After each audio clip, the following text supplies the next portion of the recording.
Taste the Daily.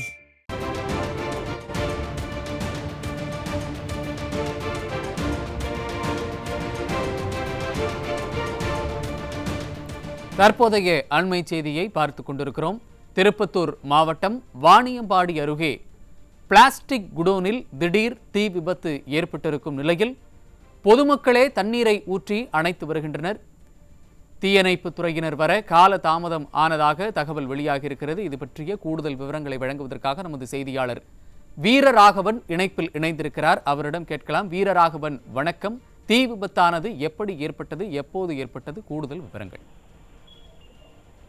நிச்சயமாக வாணியம்பாடி அருகே பழைய இரும்பு குடோனில் திடீரென ஏற்பட்ட தீ விபத்தில் அப்பகுதி மக்கள் பெரும் அச்சத்தை ஏற்படுத்தியுள்ளது.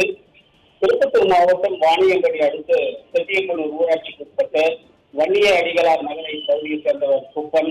இவர் அந்த பகுதியில் கடந்த 10 ஆண்டுகளுக்கு மேலாக பழைய இரும்பு மற்றும் பிளாஸ்டிக் குடோன் பொருட்கள் வாங்கி விற்பனை செய்து குடோன் வைத்து தொழில் செய்து வந்துள்ளார்.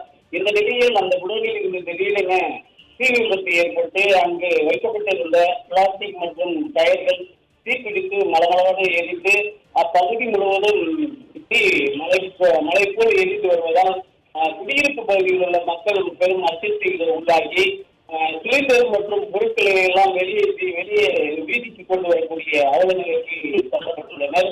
குறிப்பாக தீயணைப்பு துறையினருக்கு தகவல் அளித்து வருவதற்கு தாமதமானதால் அந்த பகுதி மக்கள் மற்றும் அங்குள்ள தனியார் பள்ளி, அரசு மாணவர் விடுதி என அப்பகுதி முழுவதும் குடியிருப்பு பகுதி முழுவதும் உள்ளதால் அப்பகுதியில் பெரும் பரபரப்பை ஏற்படுத்தியது இந்த தீ விபத்து.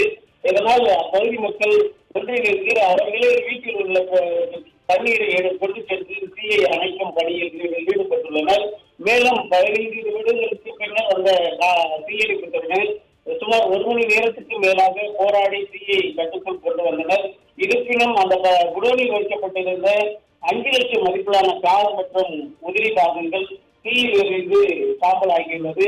மேலும் குறிப்பாக இந்த பகுதி மக்கள் சிலிண்டர் மற்றும் பொருட்களை வீதிக்கு கொண்டு வந்த நிலையை வீதிக்கு கொண்டு வந்ததால் பெரும் அச்சத்தையும் பரபரப்பையும் ஏற்படுத்தியுள்ள நிலையில் அந்த திடீர் தீ விபத்து மின்கசிவினால் ஏற்பட்டதா அல்லது யாரேனும் சட்டவிரோத செயலில் ஈடுபட்டு தீயை கெடுத்துவிட்டு சென்றனரா என்ற கோணத்தில் வாணியம்பாடி கிராமிய காவல்துறையினர் வழக்கு பதிவு செய்து விசாரணை மேற்கொண்டு வருகின்றனர்.